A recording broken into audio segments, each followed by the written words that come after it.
Okay, so today we're going to be doing a hopefully quick review. I don't know how to do quick reviews. Why do I keep starting videos like that? We're going to do a review. We're going to talk about two books that I read, both of which were very short. One is Alanna, The First Adventure, which is a middle grade fantasy, and Stardust, which is a adult fantasy. It's I think it's supposed to be a fairy tale for adults, so it has like a children's whimsy feel with adult themes sometimes. We're gonna start with Alanna. Do I keep it spoiler free? I think yes. Okay, so Alanna, I read the first book and it was fantastic. I don't read a lot of middle grade, and if I do read middle grade, I oftentimes kind of don't love it for whatever reason. It's just not been something that's fit me well. This was one of our Patreon buddy reads. Oh, these were both Patreon buddy reads for the month, and I went into it expecting to not love it, because that's typically how these things go for me. And I loved it. I loved it so much.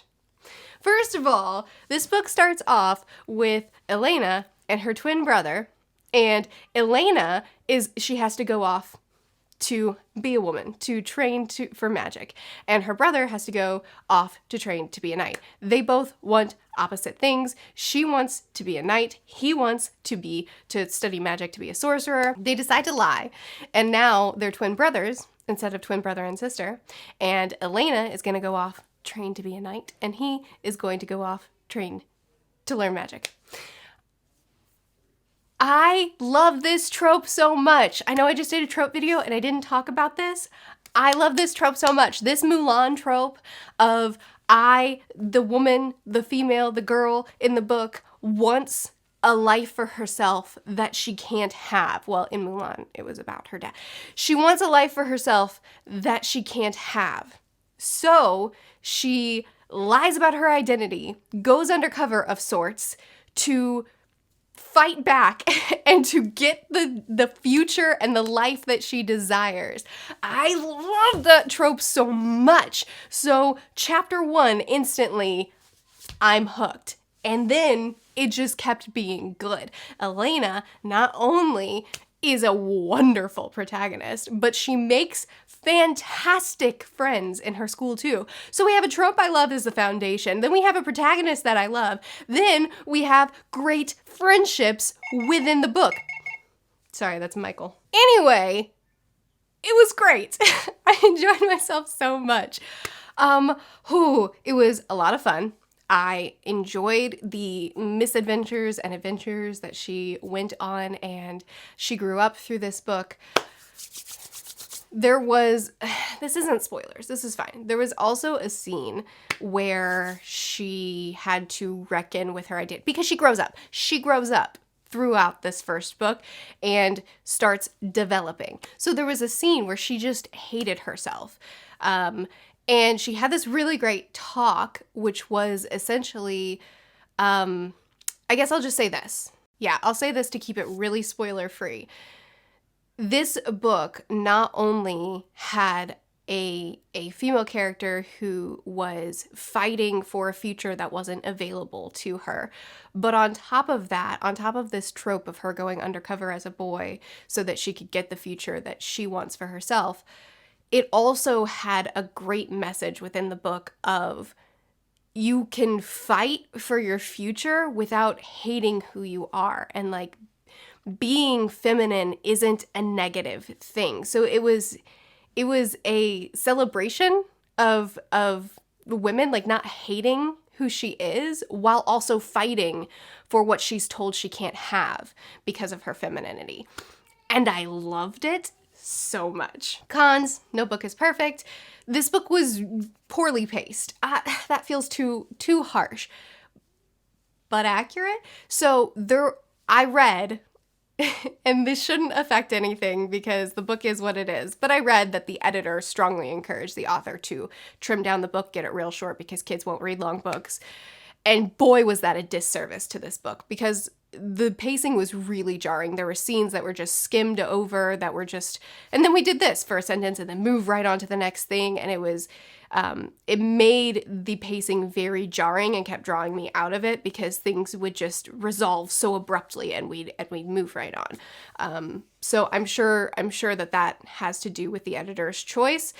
And that's too bad because the entire book was this way with the pacing, and it shouldn't have been. The book should have been allowed to breathe, and it wasn't, which is a shucks deal. I don't care. I loved this book so much. I've already borrowed the next 3 from the library. This is a book I wish I had read when I was in middle grades. How do you say that? When I was this age. And they're such fast, easy books, and it's so rare for me to feel like I'm able to get lost back in a time, in an age range that I'm not anymore, but this book did that for me. So I really enjoyed it. Okay, next we'll talk about Stardust by Neil Gaiman. Neil Gaiman is an author I love and adore, and I didn't like this book. So this is a well-loved book. So I hate not loving books that are well-loved because I just want to have great discussions about books that we all enjoy, but that was not the case for this one. So Stardust still has Gaiman's gorgeous prose and incredible storytelling. I listened to this on audiobook. Neil Gaiman is one of my favorite audiobook narrators, one of my favorite authors. I love his writing so much. So despite not liking the story, I still enjoyed myself listening to it because it's Gaiman. And especially when he's trying to do a fairy tale-esque story, I think his writing works for that so well. He has this whimsical and beautiful, yet still somehow down-to-earth way of writing things that is just gorgeous. It sweeps me away. I adore his prose so much. But that's all. I didn't like the story itself. So let's talk about that. It reminded me a lot of Wizard of Earthsea, which is another book that I respect and appreciate, but didn't actually enjoy necessarily, just for preferences.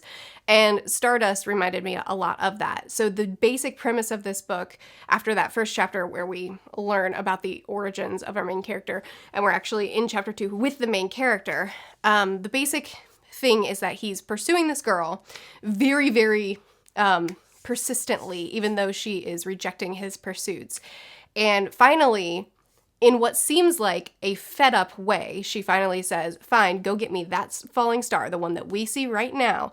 Go get that and bring it back to me, and then I'll give you what you want. So the entirety of this book is our main character, Tristan I never really got used to how his name is supposed to be said.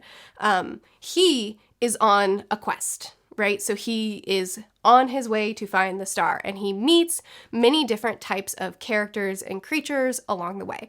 So this sort of style, this quest where it's the majority of the book is in what you find along your way, this just isn't my style. It's a preference thing. It's nothing that Gaiman did wrong. It's just not my preference. I just don't like this type of story. So Gaiman didn't do anything wrong with the majority of this book. I just didn't really like it. So for me, this book was kind of just like, it's fine. I don't mind reading it because it's Gaiman and I love the way he tells stories and I love his narration, so I'm fine to be here.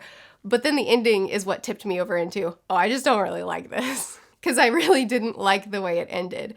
So I'm going to dip into spoilers really quickly for that, and then I'll give my final thoughts, which you can check out the description to jump around. So let me be clear. I really liked the prophecy. I thought that the book ending with when two Mondays meet and the girl that Tristan was in love with, when she married, she became a Monday. I loved that. I thought that was really, really sweet, and I liked that Gaiman kept true to his fairy tale-esque way, and the way that he ended the book was in the prophecy being fulfilled in this odd, strange sort of way.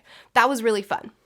But I really didn't like the relationship sides of it. Our main character isn't someone that I like. He's not a good guy. I mean, throughout this entire story, he made choices that were awful, which is fine. I don't need to follow a hero. But I guess because of the way the main character was written, I didn't expect him to have the ending that he had. I kind of thought that he would have a pretty bittersweet ending, but he kind of just had a great ending. He went back to his lady love and said, hey, I enslaved this chick for you. I mean, he got the star. He's like, hey, I got the star. And she responds with, I'm engaged. And at least he made the right choice. I mean, at least he didn't claim his prize, and he just said, oh, go marry the other guy. It's fine. So then he went back to his plan B, and he ended up with the star. But the thing is that he enslaved the star. I mean, the star is injured, and he chains her up and then makes her walk on a broken leg for a long period of time. And then he saves her, and because of the ways of her people, now she is actually fully enslaved to him. She physically can't leave him now. And it's this weird situation where she hates him, and rightfully so, because he's had her chained up and walking on a broken leg for a really long time, so she deserves to hate him. But then at the end, she's just like, I don't really know why, but suddenly I don't hate you anymore. I actually love you now. And he's like, me too. Happy ever after. And it's like, if you don't even know why you abruptly don't hate him anymore, but now you love him, how am I supposed to be okay with that? Like, how am I supposed to make sense of that? Because it doesn't make sense to me either. Why would you, other than Stockholm Syndrome, why would you suddenly fall in love with your captor who's been terrible to you? And for no reason. Like, there was no reason given.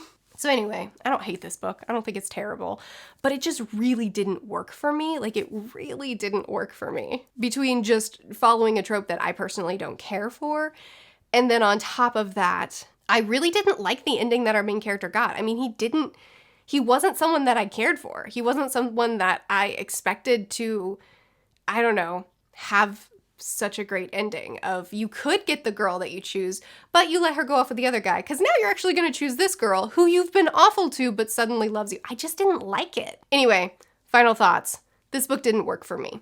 Love what you love. Always love what you love. Don't let me influence you. I don't think this book was terrible at all. It just didn't work out for me. Between a trope that isn't for me, that I personally don't tend to like, and then an ending that didn't work for me, it didn't work for me. I am going to try the movie because I know, well, I guess it's pretty split. A lot of people love the movie more. A lot of people love the book more. I'm going to try the movie, see if it connects with me more. But this book, unfortunately, was a no for me. I still love Neil Gaiman and will continue to read his books. This one just didn't work out. Okay, so there you go. Books that I read. One that I loved, one that I didn't. I would love to hear what you guys think. Have you read these books? They're both kind of older, so, I mean, probably maybe we have some things in common. Let me know what you thought. If you loved Stardust, I would love to hear why. I would love to continue discussing it with you. Be sure to check out my Patreon if you want to do some buddy reads with me. I post videos every Tuesday through Friday. I'll see you again soon.